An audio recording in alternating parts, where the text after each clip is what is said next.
Seja bem-vindo ao novo episódio do podcast Miguel Sousa Tavares de Viva Voz, numa semana em que voltamos a olhar para a guerra na Ucrânia e para as decisões internacionais em torno da evolução do conflito com a Rússia. Já sabe que conta ainda com um improviso na parte final. Venha daí, comigo, Paula Santos, e com o Miguel Sousa Tavares.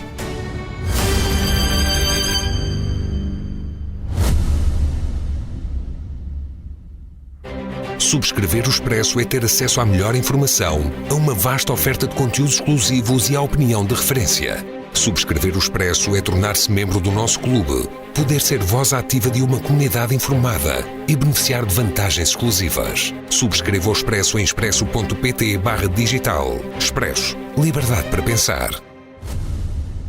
Olá, Miguel, viva! Olá, Paula. A sua inspiração para o tema que marca a crónica semanal no Expresso partiu de uma análise e de um debate que ouviu na TSF. Naturalmente, como acontece quando os assuntos envolvem ouvintes que não são especialistas, as opiniões não são científicas. Mas neste caso em concreto, a ideia partilhada acaba por refletir um pensamento que não é novo. Falo da hipótese de virem a ser utilizadas armas de longo alcance por Kiev contra a Rússia, sem que isso constitua um perigo para o Ocidente. Mas esta, para si, Miguel, é, já do seu ponto de vista, uma ideia perigosa. É brincar com o fogo.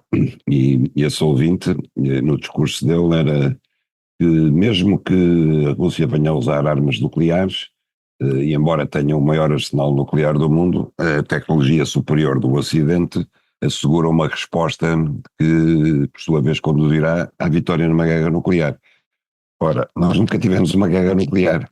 Nós só tivemos em Hiroshima e Nagasaki o despejo de duas bombas nucleares sobre cidades que estavam indefesas quanto a isso. Não havia de todo o sistema de defesa que existe hoje em dia, nem o Japão era uma potência nuclear. Portanto, nós não sabemos como é que será uma guerra nuclear entre a Rússia e a NATO. Podemos apenas imaginar, e é fácil de imaginar que não haverá vencedores nem vencidos, assim como é fácil de imaginar que uma guerra nuclear desencadeada entre a NATO e a Rússia na Ucrânia não se limitará àquele território. Poderá inclusivamente chegar ao escalão final, que é o uso de mísseis intercontinentais nucleares por parte da Rússia contra os Estados Unidos e vice-versa. A guerra na Ucrânia já tem mais de 2 anos, com todas as consequências que se conhecem, e uma conclusão que o Miguel destaca: tem sido a ruína da Europa. E não parece que vamos conseguir superar essa ideia tão depressa. Não parece porque, e é por isso que eu chamo ao meu texto Os Homens Devem Estar Loucos, é uma derivação daquele célebre filme Os Deuses Devem Estar Loucos. Neste momento são os homens, porque não é só as consequências económicas ruinosas que a guerra tem tido para a Europa, e particularmente para a Ucrânia, como é evidente, e também para a Rússia, que tem tido muitos mortos. Ambos os lados não revelam o número de baixas militares, mas é também, sobretudo, a perspectiva da continuação desta guerra de forma sem prazo para acabar e numa escalada sucessiva que só pode augurar uma tragédia cada vez maior. O primeiro-ministro inglês, recentemente, quando foi falar com Biden em Washington e pedir que se juntasse à Inglaterra e à França na autorização para que a Ucrânia utilize os seus mísseis de longo alcance, ele disse textualmente que a ideia é ajudar a Ucrânia a ultrapassar o inverno e a estar outra vez forte na primavera, ou seja, a perspectiva é de mais 6 meses de guerra. E a mim o que me faz impressão, mas desde o início que eu digo isto, desde antes de começar a guerra, é que não haja nenhum movimento sério para travar esta guerra e que cada interlocutor internacional, cada país que tenta, mesmo que timidamente, esboçar a ideia de que deve haver negociações de paz, é imediatamente catalogado como parceiro de Putin e estar do lado da Rússia e estar pronto a obrigar a Ucrânia a ceder territórios à Rússia, etc. Ou seja, partem do princípio que qualquer negociação de paz acarretaria a derrota da Ucrânia antes mesmo de que essa negociação tenha começado. Portanto, está tudo alegremente sentado a assistir a uma guerra que não deveria ter acontecido, que pode ser solucionada, como todas as guerras, e esta sabe-se bem quais são as linhas para um acordo, a assistir a uma destruição maciça, a assistir à ruína da Europa com esta guerra e ao progresso dos Estados Unidos, porque são os vendedores de armas e os vendedores de energia à Europa, e ninguém faz nada, aparentemente. O Miguel diz que sabem quais são as linhas para um acordo, mas esse tem sido um dos pontos focados justamente como o ponto mais difícil de atingir, é quantificar exatamente o que pode ser um acordo. Como é que se sai desta situação de impasse? Não, Paulo, eu discordo. Eu acho que nunca se esboçaram sequer quais são as linhas de um acordo. Já houve várias tentativas de acordo. Aliás, houve um acordo firmado logo ao segundo mês de guerra, em Ankara, e que foi boicotado por Boris Johnson depois. Mas as linhas de um acordo têm que partir do único acordo existente antes da guerra, que eram os acordos Minsk II.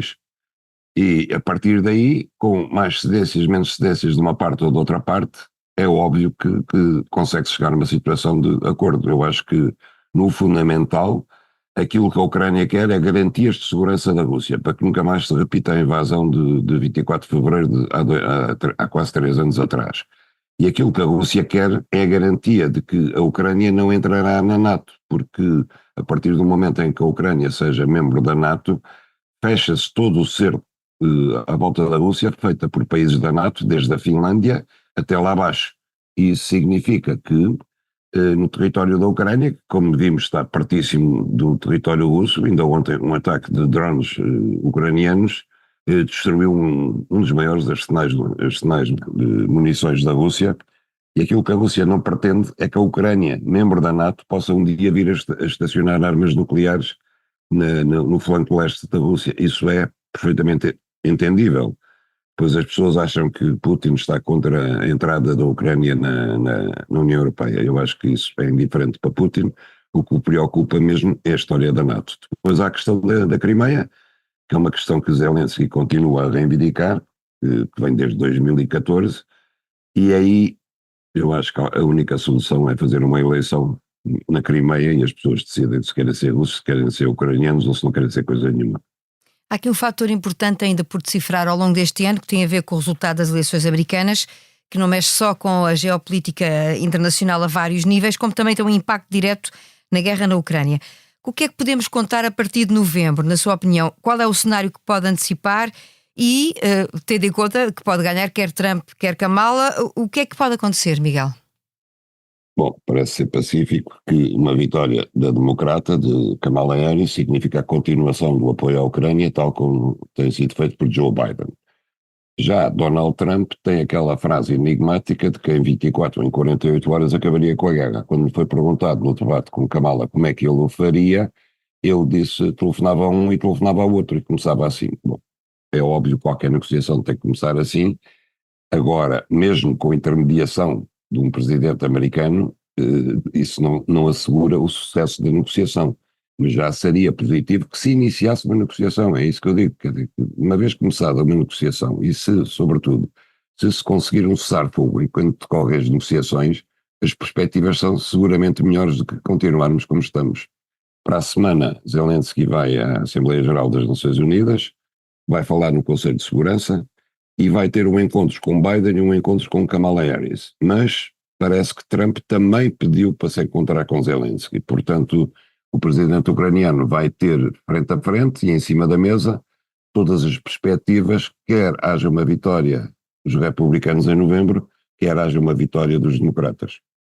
E depois de um olhar sobre o mundo, mudamos de foco, olhamos para o país e avançamos para o improviso.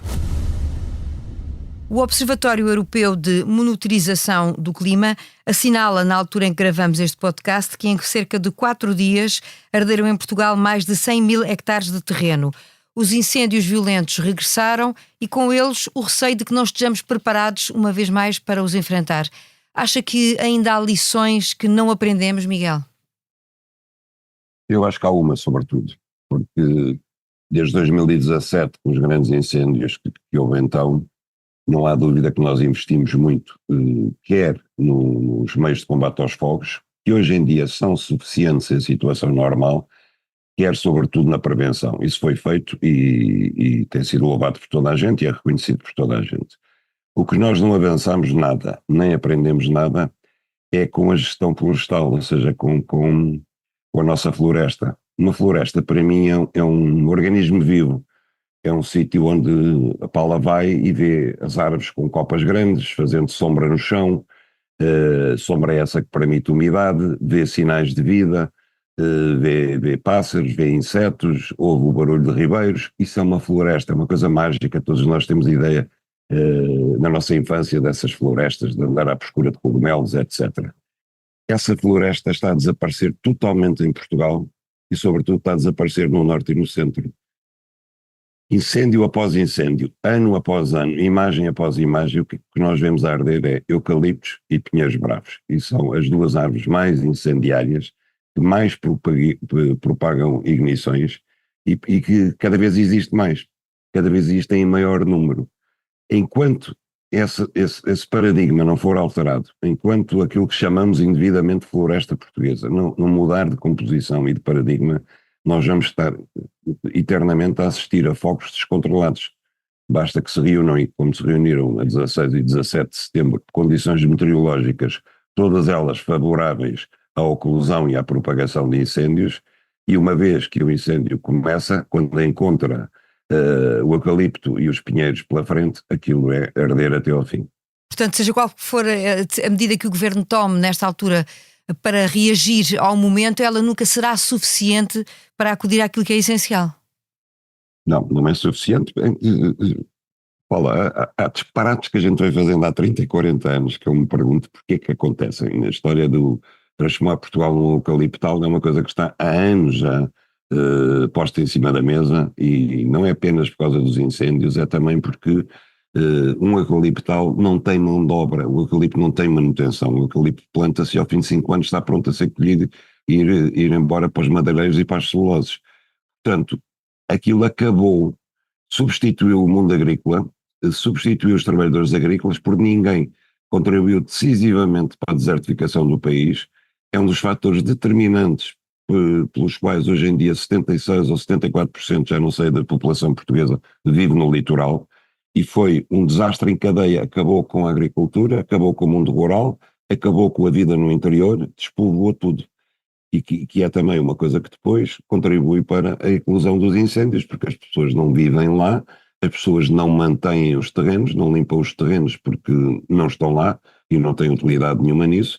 Em vez disso, plantam eucaliptos, que é mais barato, e se não arder, é um bom negócio. A questão da limpeza dos terrenos tem, aliás, sido falada ultimamente como um dos fatores que potencia o perigo. Em concreto, sobre as medidas que o Governo anunciou e que o Primeiro-Ministro Luís Montenegro anunciou, o que é que lhe parece? Acha que o Governo tem estado bem ou mal na gestão disto?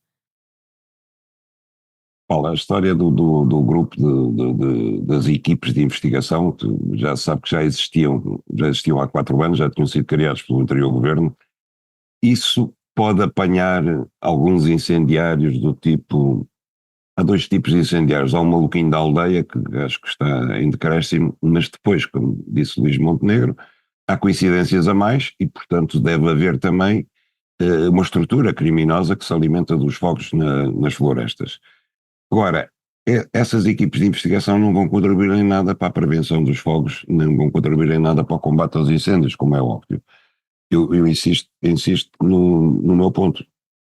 Até que a paisagem florestal portuguesa mude radicalmente, não há nada a fazer, porque antes dos eucaliptos havia vida ali, havia pastoreio, haviam atividades silviculturais, havia uma indústria alimentar artesanal nas aldeias, de apoio, queijos, compotas, etc., tudo isso, e isso tudo foi substituído por um deserto, uma paisagem uniforme, monolítica, de monocultura eucaliptal.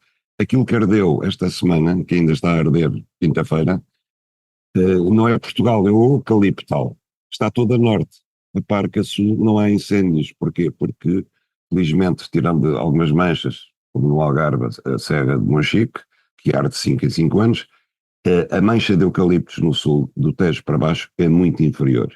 E árvores como o sobreiro e a azinheira no Alentejo não ardem com a facilidade dos eucaliptos e, sobretudo, não propagam o fogo. No norte também há árvores capazes disso, os carvalhos, as faias, todas as árvores típicas do norte que foram desaparecendo para esta terrível monocultura do eucalipto. Tem essa sua frase, a floresta está a desaparecer em Portugal. E assim chegamos ao fim de um novo episódio do podcast Miguel Sousa Tavares de Viva Voz, os dias de guerra na Ucrânia e a batalha contra as chamas em Portugal, em destaque nesta edição que contou com a sonorização do João Martins. Para a semana regressamos com uma nova análise da atualidade.